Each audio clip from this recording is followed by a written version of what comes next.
Tagilid po ang lagay ng bansa natin, mga kaistorya, dahil po sa mga makapili na kalahi natin. Delikado po ito, mga kaistorya, dahil mismong ang Armed Forces of the Philippines ang napasok po ng mga spy ng China at hindi po yan lahing Chinese. Mga dugong Pilipino po yan. Ang puso, mga kaistorya, ay matatakaw sa pera. Mismong ang Department of National Defense, ang Navy natin at ang Coast Guard natin napasok po at nangangamba pa ang gobyerno natin na baka ang iba't ibang ahensya pa ng gobyerno natin ay baka napasok din nitong mga espaya na ito ng China. Na-recruit daw po yan ng China at nag-warning na po ang Malacanang tungkol dyan.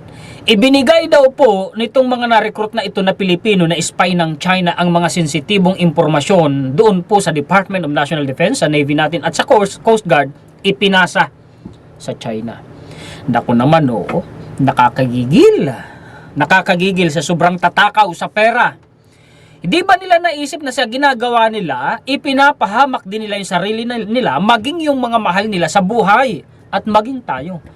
Damay-damay tayong lahat, mga kaistorya.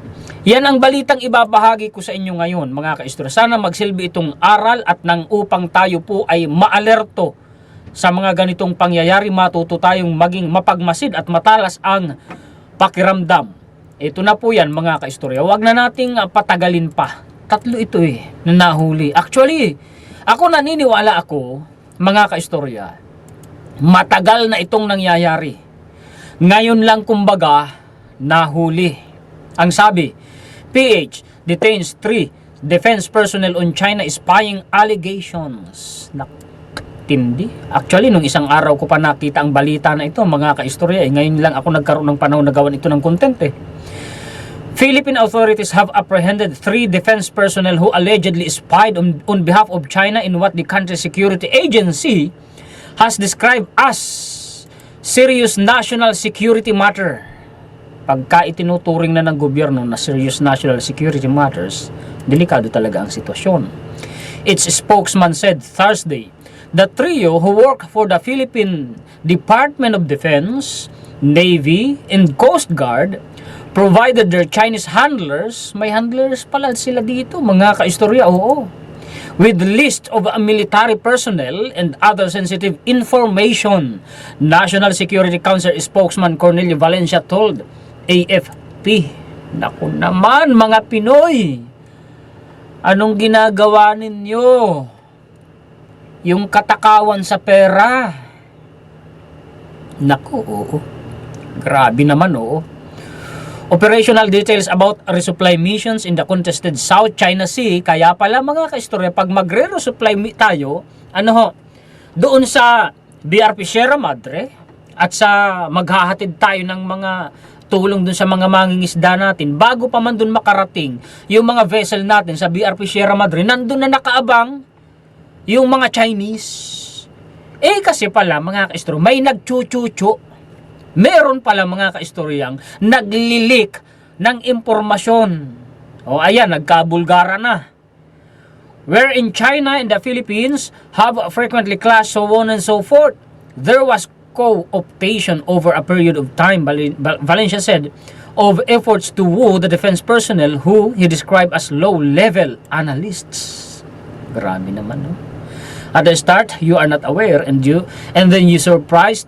They already asking you for sensitive data. At the end of the day, it's always money. Talaga naman Pera naman talaga ang dahilan ng lahat Sabi nga, mga kaistorya, pera daw ang ugat ng lahat ng uri ng kasamaan Valencia said the 3 whose names and genders he did not disclose, dapat ibinulgar ninyo. Bakit pa ninyo pagtatakpan sa publiko ang pangalan ng mga walang hiya na yan? Dapat hindi ninyo pinagtatakpan ang pangalan ng mga yan. Wala nga ang takot nilang ginawa yan Ibulgar ninyo, harapin nila yung kahihiyan na ginawa nila. Diba? Dapat binulgar na ninyo sa publiko ang pangalan ng mga yan. Bakit pa ninyo itatago? Walang hiya na nga tayong lahat Diba, mga kaistorya? In a statement released Wednesday night, the NSC said it had addressed and terminated operations taken at the behest of Chinese intelligence. Nako, sa Chinese intelligence nakikipagtrabaho itong mga Ay, nako! Grabe! Hindi katanggap-tanggap ito. Nagkakandak ng espionage, para sa China, hindi para sa Pilipinas, At mismong armed forces natin ang napasok ng mga yan. Nagdoon daw nagtatrabaho, na-recruit ng China. Malaking pera palagay ko ang involved dyan. Mga kaistorya. Kasi hindi naman yan makikipagsapalaran kung maliit na halaga lang ng pera. Ilan na ba ang nahuli ditong Chinese spy sa Pilipinas? Marami na. Tapos ang mahirap nito, yung mga una kasing na-apprehend, yung mga hinuli, mga Chinese yon.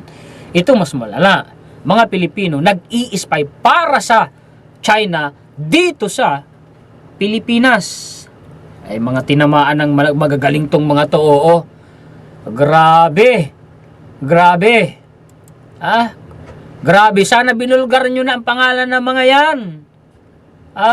Bakit pa ninyo pakukundanganan yan? Hindi nga tayo pinakundanganan ng mga yan, di ba?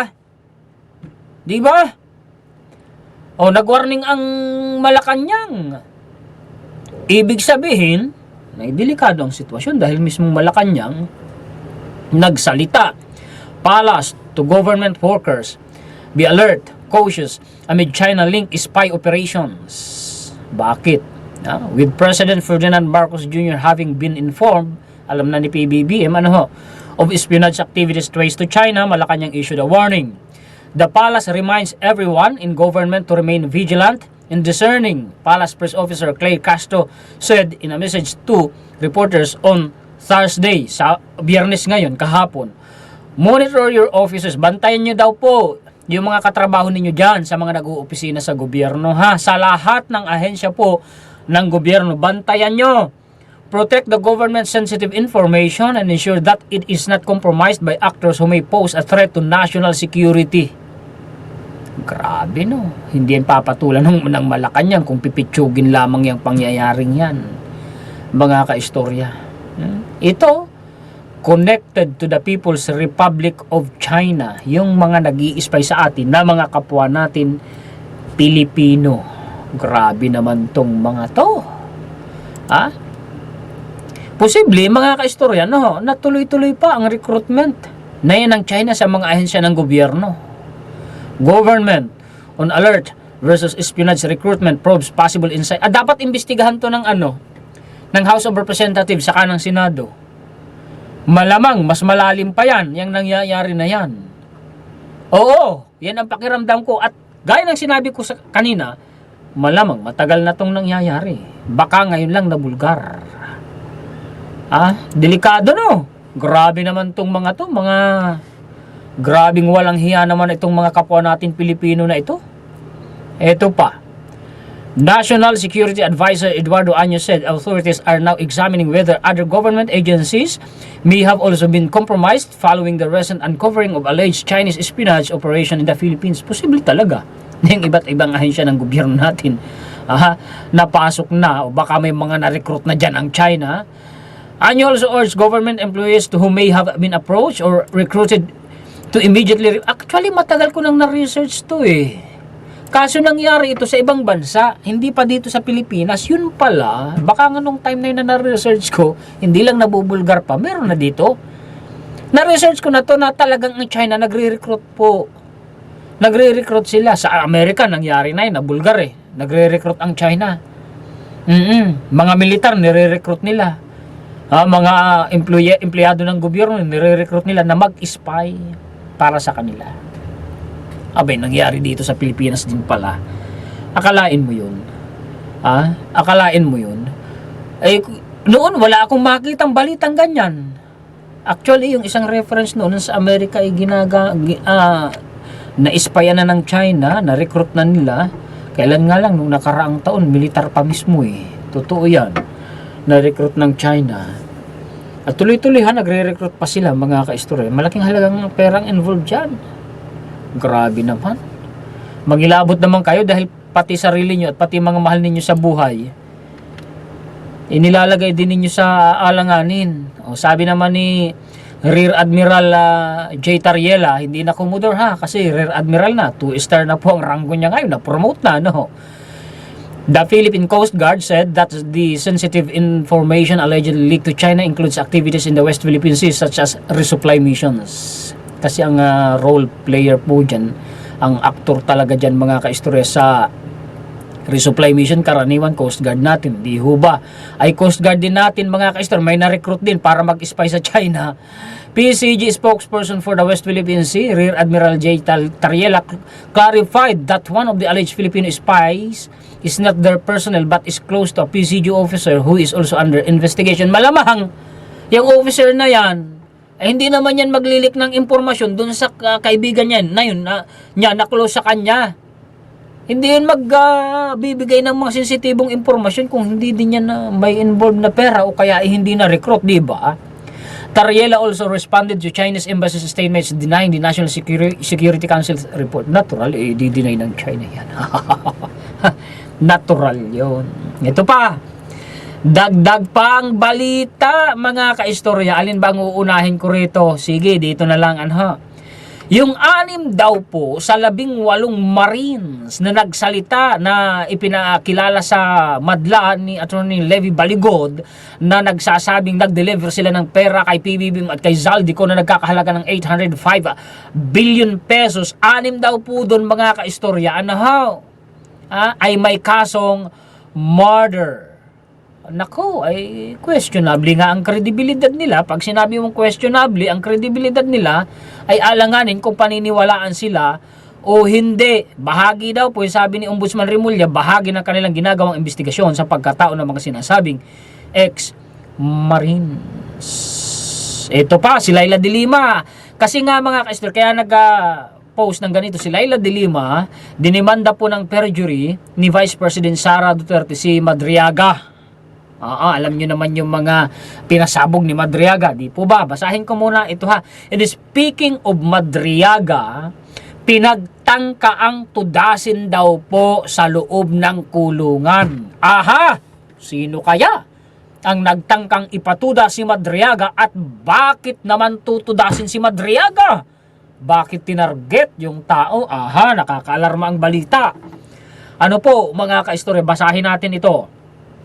Sa pagsasampa ni VP Sara ng perjury laban kay Ramil Madriaga, ikinumpara niya si Madriaga kina Arturo Las Cañas at Edgar Matubato na tumistigo laban sa mga pagpatay na inuutos ng kanyang tatay at nagamit na ebidensya sa ICC. Totoo naman yon. Kung susuriin ang salaysay ni Madriaga, pareho nga siya kina Las Cañas at Matubato na maituturing na insider na nakakaalam sa inaakusang mga paglabag ni VP Sara sa paggamit ng confidential funds. Si VP Sara, mga kaistorya, ay idiniin din ni Las Cañas. Napanood nyo ba yung video noon ni Las Cañas? Ako, ginawan ko yun ng content. Mula sa ayaw sagutin na aligasyon, ngayon sinampahan na nila ng kaso. Kaya mukhang kinakabahan na ang kampo ni VP Sara na malalantad na ni Madriaga ang katotohanan sa paglustay ng milyon-milyong confidential funds tulad ng pagsiwalat ni Las Cañas at Matubato sa mga AJK sa Davao na ipinatupad rin ng nakaraang administrasyon sa buong bansa. So on and so forth. Sabi pa niya dito, Madriaga should be even more protected now as a potential witness against VP Sara, especially in their already acts of intimidation against him. Bukod sa kasong perjury, ayon sa abogado ni Madriaga, may nagtangka sa buhay niya kahapon kung saan siya nakakulong. Sino ang nagtatangka at gustong magpatahimik kay Madriaga? At dahil umusad na ang mga impeachment complaints, di ba, na-tiyempo pa, no? Kahapon, nadeklara ng House Committee on Justice na sufficient in form and sufficient in substance yung impeachment laban kay Vice President Sara Duterte. And at the same time, may nagtangka rin kahapon sa buhay ni Madriaga. Coincidence ba na nagkasabay? Mga kaistorya. At dahil umusad na ang mga impeachment complaints sa pagdeklara sa mga ito ngayong araw na sufficient in substance, maging mapanuri at mulat tayo sa mga magkakalat na naman ng mga kasinungalingan para pagtakpan at ilihis tayo sa tunay na issue. Ito naman si Attorney Jesus Falices, ang bilis naman itong makasagap ng impormasyon. Tweeterbird reports that Ramil Madriaga will be transferred to an NBI facility. Dapat lang, He was assaulted by a new detainee na kasing laki ng isang bouncer sa club. Medyo maliit lang si Madriaga. Kudos to NBI Director Melvin Matibag for the prompt and swift action. Itinanggi naman niya ng kampo ni VP Sara sa pamamagitan ng kanyang abogado na anak ni Sal Panelo. Anak ni Sal Panelo itong Attorney Paulo Panelo na ito eh.